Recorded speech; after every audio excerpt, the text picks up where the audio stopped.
Cómo las quiero, que les dije 15 minutos de preguntas y me dejan 15 minutos de preguntas. Las invito, ¿quieren al escenario? Así, si surgen preguntas, vamos contestando. Muchas gracias, súper interesante. Nos quedamos con conceptos nuevos. No sé si en el público hay preguntas. ¿Tenés? ¿Tienen micrófono o no?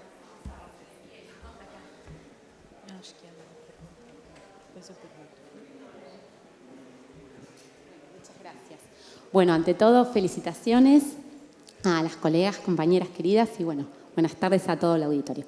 Yo tengo para Carolina, dos preguntas.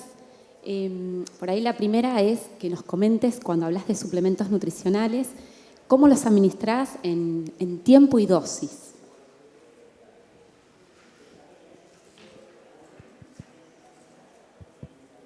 Ahí. ¿Escuchas? Si no.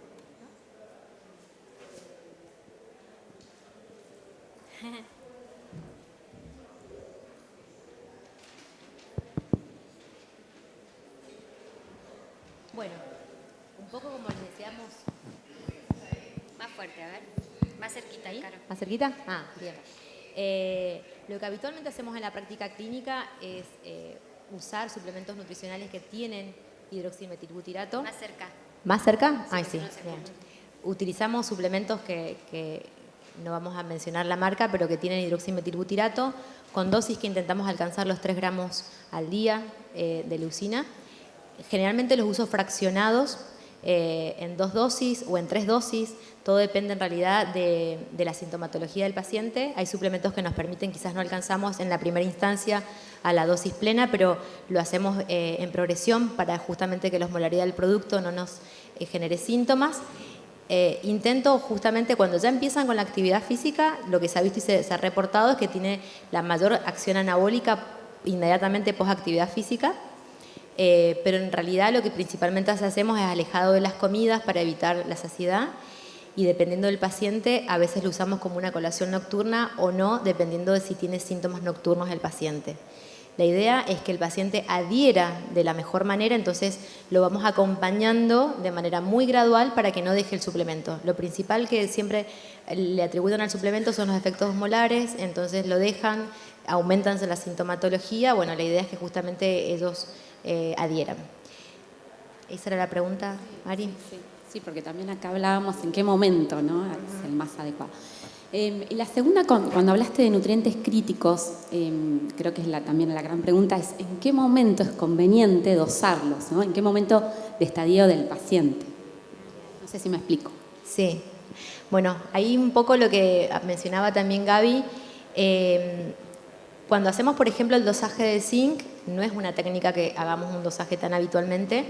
Tenemos que siempre hacer un dosaje acompañado de una proteína C reactiva o de una albúmina para detectar justamente que si estamos en fase de inflamación, porque se va a ver afectada la medición. Entonces no va a tener una precisión diagnóstica. En etapas activas como este paciente no lo haríamos en ese momento, esperaríamos a la remisión. Y en el caso de la vitamina D, ayer justamente en la presentación que hicieron, no estaría afectado, o sea, podríamos pensar que nuestros pacientes deberíamos inicialmente, de manera rutinaria, evaluar la deficiencia. Si bien no tenemos puntos de corte para sarcopenia con respecto a deficiencia, usamos los puntos de corte para metabolismo óseo. Pero la realidad es que vemos mucha prevalencia de deficiencia de vitamina D y suplementar 4.000, 5.000 unidades internacionales por día durante 2-3 meses sería una buena indicación. Pensando en esto, ¿no? Y por supuesto siempre importante el tema del registro alimentario para ver cuánto de consumo proteico y de aminoácidos esenciales está consumiendo este paciente. No dejar por alto porque son pacientes que nos llegan a la consulta y que solamente consumen carnes. Lo demás lo excluyeron todo. Hay otra pregunta por Olá, allá. meu nome é Jennifer, eu sou brasileira. Posso falar em português? Me entende? Porque portunhol é horrível, né?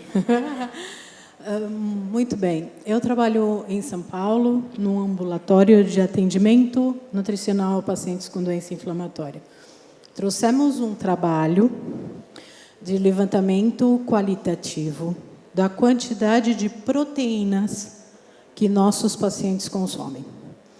E cruzamos esses dados de proteína com a composição corporal. O que esperávamos de resultado? Que pacientes com uma composição, principalmente circunferência de braço, menor, consumiriam menos proteína, pois, ao contrário, nossos pacientes com circunferência de braço maior e IMC maior consomem menos proteína. No Brasil, estamos, na doença inflamatória, vivenciando uma mudança de paradigma.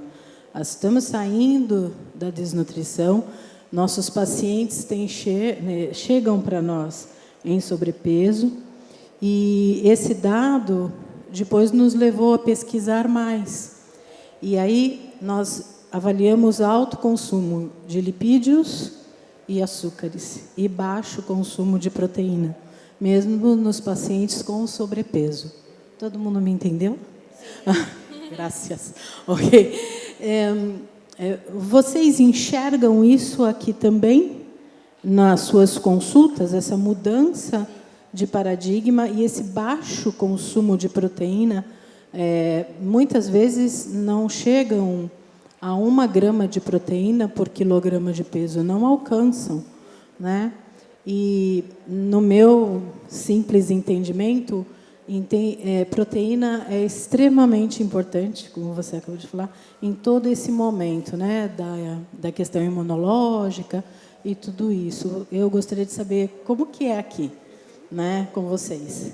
Sí, y en esto interpretar un poco que engloba lo que intentamos hacer como un hilo conductual de que no solamente son las proteínas, sino que todo el resto. Sabemos que para el manejo de sarcopenia, para que podamos tener un uso anabólico de esos aminoácidos, tiene que haber una cantidad adecuada del resto de los nutrientes y de buena calidad, como mencionaban también las disertaciones anteriores. Entonces, es un todo.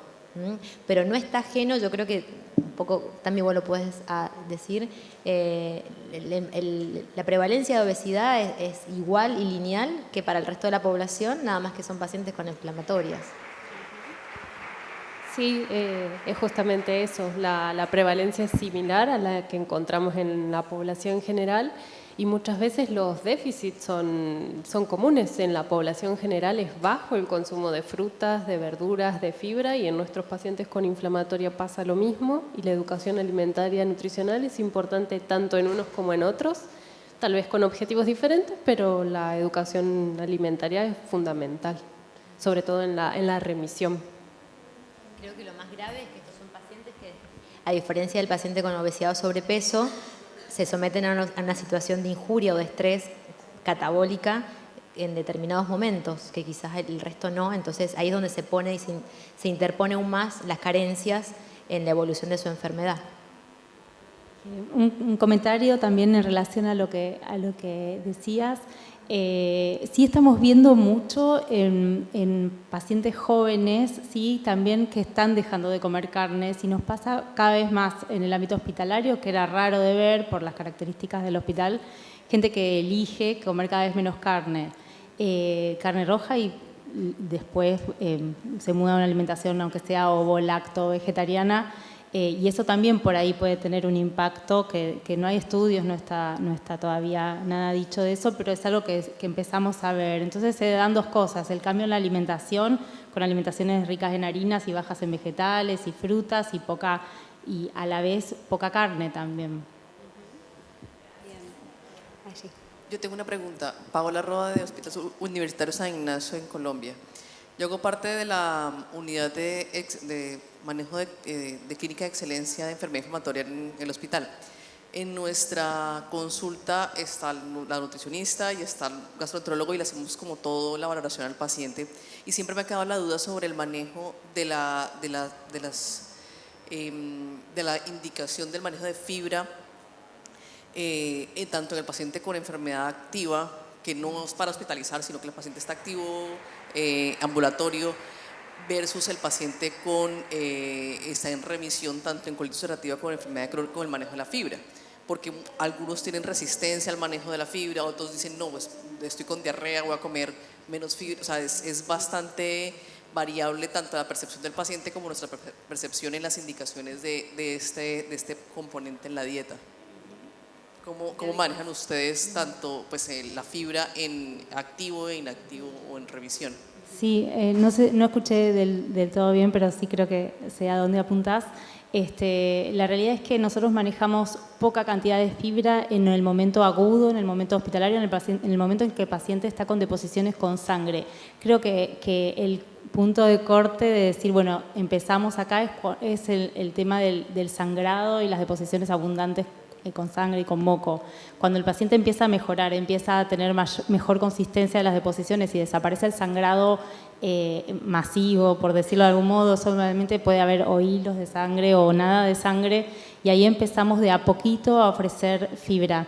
La fibra, que esto sí por ahí es bien resorte del consejo nutricional, pero siempre la empezamos a dar modificada. Nosotros tenemos como la herramienta de modificarla por diferentes métodos de cocción o por subdividido, y es la forma en que es mejor tolerada para el paciente.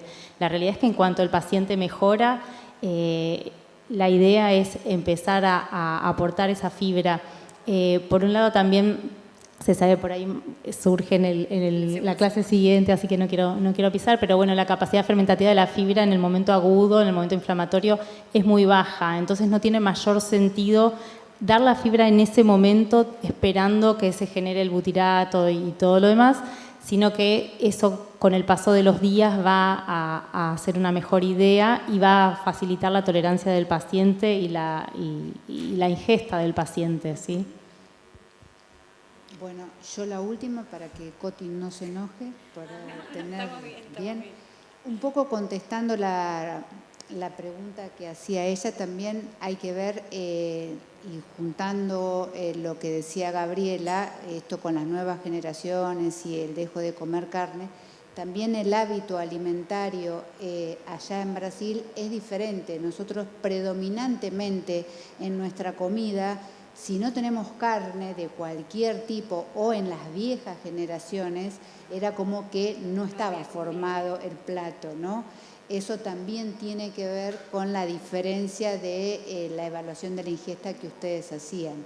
Y para cerrar un poco, hacerle la pregunta a Tamara, viendo que era tan importante esto de la localización y el tipo de tejido graso, si existe algo, alguna herramienta validada, que ahora todos buscamos herramientas validadas para medir lo que es el tejido adiposo visceral tan dañino en esta enfermedad inflamatoria. Las herramientas validadas para evaluar el tejido adiposo visceral y sobre todo el tejido adiposo mesentérico son herramientas que no están al alcance de nuestro día a día, la resonancia, la tomografía, pero creo que tampoco vamos a despreciar el trabajo de las herramientas que sí tenemos, como la circunferencia de cintura, el IMC y todo lo que hacemos en una consulta nutricional. Bueno, muchas gracias. ¿Alguien más? Sí.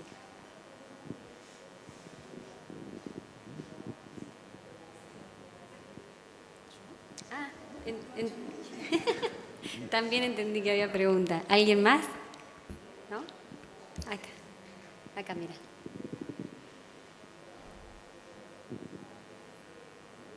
Allá va. ¿Cómo están? Felicitaciones. Quería preguntar en qué casos consideran de forma exclusiva utilizar la nutrición enteral exclusiva, si es difícil llevarlo a la práctica, que sé que tal vez sí, pero en qué casos ustedes le plantearían a los médicos que sí o sí necesitamos llevar esto a cabo. Bueno, es una gran pregunta. La realidad es que es una opción terapéutica subutilizada por donde se lo mire, sí, pero la realidad es que los beneficios están más indicados en las reagudizaciones leves a moderadas y no en las moderadas a severas. En el ámbito hospitalario solemos tener reagudizaciones muy severas, pero así todo, normalmente donde se propone es cuando el paciente está teniendo pocas opciones terapéuticas y la última es la cirugía. Entonces ahí es más fácil de convencer a los médicos e incluso al paciente de decirle quizás con este tratamiento que implica mucho esfuerzo de tu parte, porque la realidad es que el paciente, pudiendo comer por boca, la tiene contraindicada y tiene que alimentarse por sonda, o podría tomar el producto por boca si quisiera, pero la realidad es que no hay un producto lo suficientemente aceptable desde el punto de vista del paladar como para que se tome 2 litros de una fórmula polimérica. Entonces, en los casos en que el paciente está un poco desahuciado frente a las opciones terapéuticas, farmacológicas, digamos, por distintas razones, porque ya pasó por todo, tuvo fallas biológicos, no tiene otra medicación disponible, o porque la obra social no le da lo que le tiene que dar, o porque lo que hay disponible el paciente lo tiene contraindicado, por ejemplo, un anti-TNF no puede si tuvo un antecedente de un cáncer, demás situaciones que hacen que el paciente, bueno, lo único que nos queda es la cirugía, y entonces ahí podemos decir, bueno, esperemos y ponemos el soporte enteral. En el hospital lo hemos hecho un par de veces con resultados relativamente buenos, pero fue muy difícil, y eso que trabajamos de una manera muy linda, así todo fue muy difícil convencer a los médicos, y me costó mucho menos convencer a los jóvenes que convencer a los viejos con respeto, ¿no? Los que están hace mucho. Pero por eso yo tengo mucha confianza en que esto va a ir cambiando en los próximos años. En un congreso que se hablara, en todas las charlas que nombraran la alimentación integral exclusiva, era impensado. Y a mí me pone súper contenta de ver que se está tomando fuerza el rol de la dieta, y creo que va a quedar mejor plasmado en el simposio que viene. ¿Sí? Lo bueno que me lo dejás a todos con expectativas para el simposio 2. Contentas de que esto esté pasando, de que ustedes estén acá también acompañando. Muchas gracias a ustedes por acercarse a escuchar. Gracias a las chicas, unas disertaciones la verdad que súper profesionalmente y de calidad divinas. Gracias por el tiempo, que a mí me pone nerviosa. Los esperamos en el segundo simposio para ver cómo se resuelve y cómo intervenimos con este paciente desde el punto de vista de la dieta y la modulación, que quedó con ganas la gente de saber un poquito más. Muchas gracias.